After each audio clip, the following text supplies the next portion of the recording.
네, 다음으로 이제 재료의 강도 부분입니다. 네, 보시면 첫 번째로 피로 한도 나와 있는데 많이 들어보셨을 거예요. 피로 파괴라고.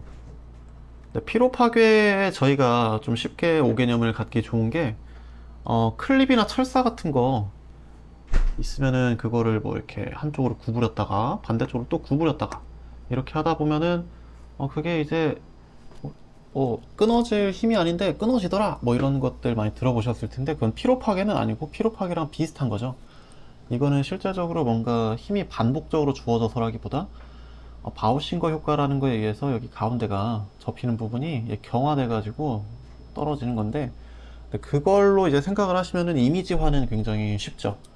그래서 이제 피로 한도라는 건, 자, 어떤 재료가 있다고 했을 때 거기에 충격이 힘이 반복적으로 주어진다고 해봅시다. 근데 이게 한두 번이 아니고요, 몇십만 번, 뭐 몇백만 번 이렇게 주어지는 걸 가정하는 거예요. 그랬을 때 얘가 원래 막 100의 힘을 버텨줄 수 있는데 이렇게 힘을 막 수십만에 수백만에 반복적으로 주니까 100이라는 힘이 아니라 예를 들어 뭐 10이라는 힘, 그거를 막 100만 번 줬어. 그랬더니 파괴가 된다. 그게 이제 피로 파괴인 거죠.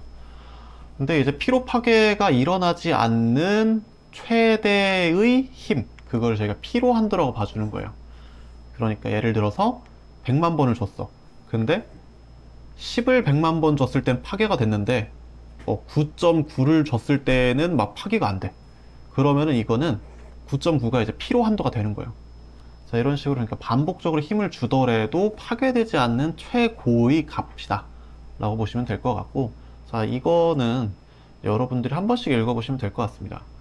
피로 파괴가 왜 일어나는가? 피로 파괴. 좀 신기하잖아요. 원래 100이라는 힘을 버틸 수 있는 애인데, 네, 좀 극대화하긴 했습니다. 10이라는 힘을 반복해서 줬더니 파괴가 되더라. 그 원인이 뭘까? 라는 거를 이제 여러 가지 설을 만들어 놓은 거죠. 그래서 하나하나 보면은 뭐 최대 주응력설, 내부의 최대 주응력이 항복 강도가 같아질 때 파괴되더라. 최대 전단 응력설, 전단 응력이 어쩌저쩌. 주변역률, 주변역률이. 전단 변형 에너지, 최대 변형 에너지가. 뭐 이런 식으로 어떤 것이 항복 강도, 뭐 항복점 이런 것들에 뭐 이제 좀 맞춰질 때, 견주어질 때 이게 파괴된다라고 하는 설들이니까 이런 것들도 이제 매칭시켜서 잘 봐두시면 좋겠고요. 자, 이제 밑에 보시면 이게 피로 파괴에 관해서 선도를 그려놓은 겁니다. 이게 SN 선도라고 하는 거예요. 보시면은 여기 응력 있고 반복 횟수 있죠? 자, 반복 횟수인데 제가 좀 전에 뭐 10이라는 힘을 100만 번 줬다 라고 했을 때 파괴가 돼버리네. 그러면 이거는 파괴가 된 거야 라고 말씀드렸었어요. 이 100만 번을 기준으로 해서 저희가 피로 한도를 잡아주는 겁니다. 자, 보시면은 여기 10의 6승 돼있는데 이게 100만이죠. 반복을 100만 번 했을 때 어느 파괴되는 힘의 지점이 있을 거 아니에요.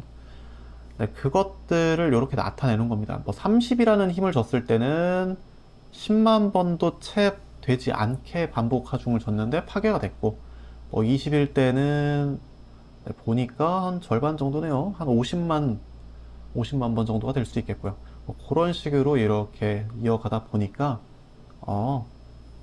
선도가 이런 식으로 그려지게 되고, 거기에 맞춰서 자, 100만 번은 어디에 맞춰질 것이냐 라고 했을 때 요 값, 이게 피로 한도 값이 되는 거예요.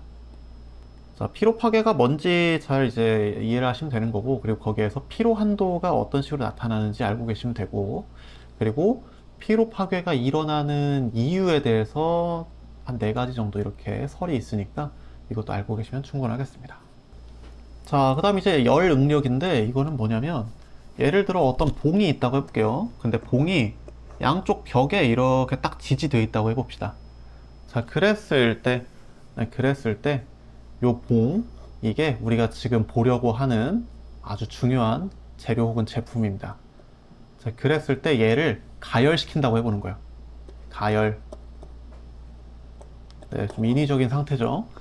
자, 그랬을 때 뭐 이게 우리가 인위적으로 가열하지 않더라도 뭐 실제적으로 대기가 뜨거워지면서 뭐 이렇게 햇빛을 많이 받으면서 뜨거워질 수도 있으니까, 뭐 그랬을 때 이제 이게 팽창을 하게 될 것인데, 그쵸? 저희 금속 같은 경우에 대부분 이제 온도가 높아짐에 따라서 부피가 팽창을 하잖아요. 차가워지면 수축을 하고.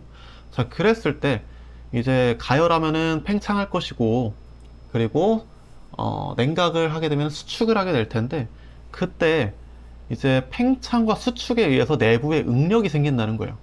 팽창하면은 팽창하는 대로, 수축하면 수축하는 대로 이렇게 고정돼 있을 때 그런 것들이 좀 많이 나타나겠죠.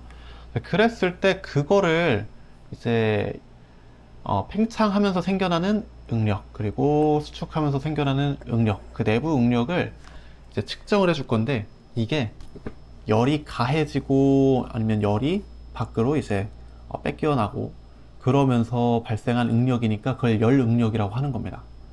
자, 그래서 그거를 저희가 계산을 할 건데, 자, 시그마는 이입실론, 앞에서 봤던 후계 법칙이죠. 자, 이거에다가 식을 우리가 이 입실론 부분, 입실론 부분을 알파 델타 t로 바꿔서 값을 넣어주면은 이게 열응력 계산하는 값이 되는 거예요. 여기에서 이제 알파가 재료의 선팽창 계수라고 하는 겁니다. 그러니까 이제 온도가 가해졌을 때 뭐 1도당 얼마만큼 팽창한다, 단위 길이당, 뭐 그런 거를 나타내주는 계수라고 보시면 되겠고, 그 뒤에 이제 T2, 이게 나중 온도, T1이 처음 온도니까 이게 온도의 변화량이니까 델타가 되겠죠. 그래서 델타 T 이렇게 써준 거고요. 이 알파 델타 T, 알파 곱하기 델타 T를 하게 되면은 온도의 변화량 값에 곱하기 아까 말씀드렸죠, 단위 길이당 온도가 1도 변함에 따라서 얼만큼 팽창하고 뭐 수축하는지 그런 걸 나타내는 거라고 했었으니까, 이 둘을 곱하게 되면 정확한 값이 나오겠죠. 그걸 가지고서 이제 열 응력이라는 걸 계산할 수 있다 라고 보시면 될 것 같습니다. 네, 이거 같은 경우에는 이제 단순히 뭐 온도가 A도였는데 B도로 바뀌었다, 그랬을 때 이게 열 응력이 몇이 나오냐, 뭐 계산해봐라, 이런 식으로 좀 간단하게 나오는 편이니까, 네, 공식이 좀 부담되시더라도 이 정도는 공부하시는 게 좋을 것 같습니다. 네, 다음으로 이제 크리프 현상인데요. 근데 크리프 현상은 이제 아까 피로 파괴 같은 경우에 반복 하중에 의한 거였잖아요. 근데 크리프는 고온에 의한 겁니다. 고온에서 장시간 노출될 때 항복점에 심지어 도달하지 못한 응력에서조차 변형되거나 파괴된다, 그거예요. 자, 이거를 좀 더 구체적으로 좀 예시를 들어드리자면, 어디에 재료가 이렇게 매달려 있다고 해봅시다. 거기에 아래 하중이 가해지고 있어요. 뭐가 매달려 있다든지 아니면 자중에 의해서. 자, 그랬을 때 이게 전혀 끄떡없이 뭐 이제 평생 매달려 있어도 변형이 안 올 상태인 건데, 근데 이게 온도가 좀 어느 정도 높은 상태에서 이렇게 매달려 있다 보니까 얘가 항복점에 도달하지 못한 응력인데도, 원래 늘어나지 않을 응력인데도 이게 서서히 이렇게 변형이 되더라는 거예요. 늘어나고 뭐 그렇게 변형이 일어나더라. 그러다가 어떻게 되면은 파괴가 일어날 수도 있고. 자, 그거를 이제 저희가 크리프 현상이라고 하는데, 이제 변형률과 시간에 대해서 그래프를 그려놓은 겁니다. 보시면은 이제 1차 크리프가 이제 초반, 그리고 2차가 중기에 좀 나름대로 비례하는, 3차가 좀 더 한 번 더 꺾이게 되죠. 자, 이런 식으로 나타나게 되는데, 이제 요것들이 뭐 이제 뭘 의미하냐 이런 것보다도 이제 크리프 현상이 뭐냐라는 개념 자체를 물어보는 경우가 많으니까, 그 개념을 좀 알고 계시는 게 좀 도움이 많이 되실 것 같습니다. 자, 그 다음 이제 네 번째로 응력 집중이죠. 네, 응력 집중은 저희 뭐 일상에서 워낙 많이 볼 수 있는 거라 간단히 말씀드릴 수 있을 것 같아요. 과자 봉지 한번 떠올려 보시면 바로 아실 겁니다. 과자 봉지 무슨 소리냐 싶을 수 있는데, 과자 봉지 끄트머리 보면 이렇게 뾰족뾰족하게 이렇게 돌기 부분이 있죠. 이게 그냥 있는 게 아니고 잘 뜯어지게 해놓은 겁니다. 저희가 예를 들어서 똑같은 힘을 가지고서 옆부분, 이 오돌토돌한 부분 말고 봉투의 옆부분 있죠, 여기에다가 힘을 줘서 전단을 시켜 본다고 해볼게요. 잘릴까요? 안 잘리죠. 안 잘리고 그 힘이 여기 전반에 퍼지게 될 겁니다, 두루. 그러면서 이제 늘어나기만 하겠죠. 근데 그거보다 훨씬 작은 힘이어도 이렇게 노치 부분에다가 주게 되면은 우리가 가한 힘이 여기에 집중이 되면서 얘가 쉽게 좀 파단되는 그런 현상이 있습니다. 그걸 저희가 응력 집중이라 하는데, 저희가 이런 식으로 의도적으로 이용하게 되면은 굉장히 유용한데, 그게 아니라 예를 들어 어떤 뭐 제품을 만들었어요. 근데 얘가 파괴가 될 상태가 전혀 아닌데 거기 외부에 이렇게 살짝 패였다고 해봅시다. 그러면 얘가 전혀 파괴될 상태가 아닌데 그냥 이렇게 파괴가 돼버릴 수도 있다는 거죠. 저희가 그래서 이 응력 집중을 의도적으로 사용할 수도 있고, 또 이게 이런 사태가 일어나지 않도록 그거를 좀 더 잘 관리를 해줘야 되기도 하고, 그런 상황들이 올 수 있으니까 일단 이 응력 집중이라는 게 뭔지 정도는 확실히 알고 계시는 게 좋을 것 같습니다. 그리고 이게 뭐 이런 식으로 홈이 있는 부분에서만 있는 건 아니고요. 자, 여기 보시면은 여기 이렇게 라운드 주어져 있죠. 자, 이렇게 라운드를 줬는데 이게 그냥 준 게 아닙니다. 뭐 어떻게 보면은 뭐 이 부분에 뭐가 이렇게 잘 묻거나 하지 않도록 세척이 잘 되도록 이렇게 라운드를 줬을 수도 있겠지만, 그게 아니고 이게 지금 축이라고 해볼게요. 자, 축이면은 자, 이렇게 생긴 친구랑 거기에 이런 식으로 이어져서 가야 되는데, 이 이어지는 부분이 이렇게 둥글지 않고 그냥 이렇게 직각이라고 해볼까요? 그러면은 이 직각 부분에 응력 집중이 엄청나게 크게 일어나서 이게 쉽게 파괴되는 현상이 일어납니다. 네, 그런 일이 일어나면은 저희가 설계한 것보다 훨씬 작은 힘에서 파괴될 수가 있으니까, 의도한 것보다 작은 힘에서 파괴될 수 있으니까, 이런 부분도 의도적으로 라운딩을 주어서 응력 집중 현상이 좀 완화되도록 이렇게 해주는 것들이 있으니까 알고 계시면 좋을 것 같네요. 자, 그리고 밑에 이 개념 잡기 문제인데요. 한번 읽어볼까요? 재료의 파손 이론 중 재료의 조합 하중이 작용할 때 최대 주응력이 단순 인장 또는 단순 압축에 도달했다. 어쩌고저쩌고. 자, 이런 내용인데, 아까 저희 봤었죠. 이 최대 주응력 나오면 최대 주응력 설입니다. 최대 주변력률 넣으면 최대 주변력률 설이고, 뭐 이런 식으로 매칭을 아까 했었습니다.